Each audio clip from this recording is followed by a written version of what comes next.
lang sana yung tatay, hindi sana tayo mahirapan ng ganito. Nay, may bayaran po kasi kami sa school project po.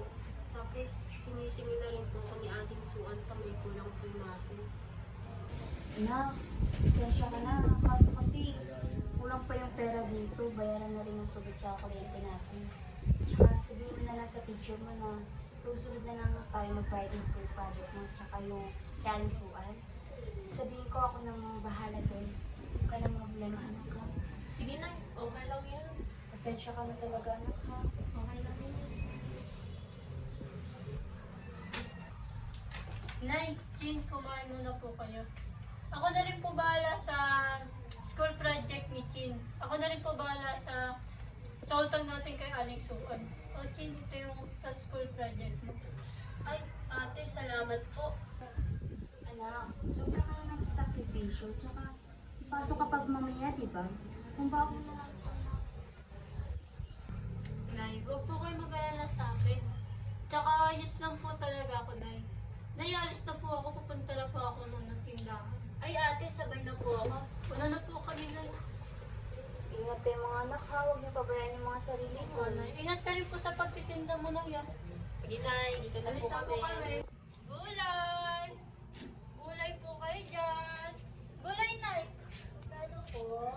10-20 lang po. Laki ang tiwala ni Therese sa kanyang sarili, kaya ipinagsabay niya ang kanyang pagtatrabaho at pag-aaral kahit sobrang nakakapagod ito. Uy, nakasabot yung saan ako kaya? Uy, si Chris ba yun? Kung ano? Gulay! Uy, bangga ka ng bangga. Kala mo naman kung sino, nagtitinda lang naman ng gulay.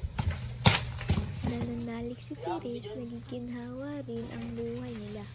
Buong-buo ang pangarap niya para sa buong pamilya nila. Kaya ipinagpapatuloy niya ang pagsisikap at pagtsatsaga niya noon hanggang ngayon.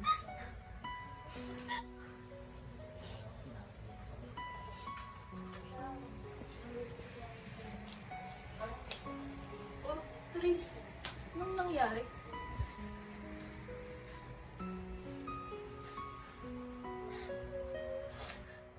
Hindi ko na kaya. Gusto ko na pag ginagawa ko para kila mami. Pero kasi, nakakapagod din kasi. Chris, huwag ka susuko.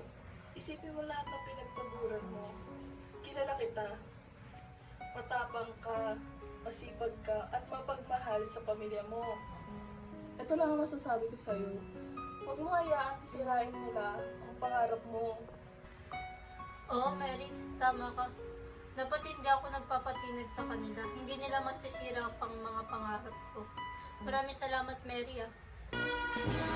Therese Sarka with honor mula sa ABN-12-1.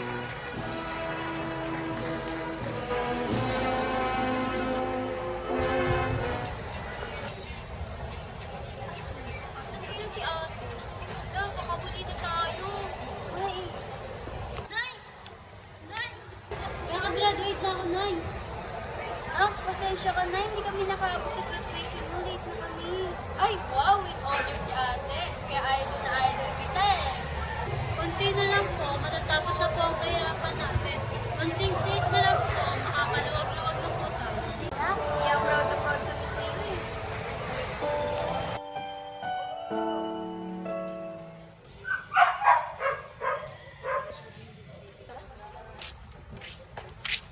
Grabe, si Therese yun. Tara. Uy, Therese, bahay niyo yan? Uy, Sean! Claire, kayo na ba yan? Oo, bahay na namin to. Grabe, lang na lang naipundar mo, no? Kaya nga eh. Samantalang kami nakatira pa rin kami sa magulang namin. Sean, Claire, di madali yung pinagdaanan ko. Pero imbis na pagtawanan ko ang mga tao sa paligid ko, pinilit kong abutin ang aking mga pangarap. Pasensya ka na, Therese, ha? Oo nga, sorry sa mga nasabi namin sa'yo.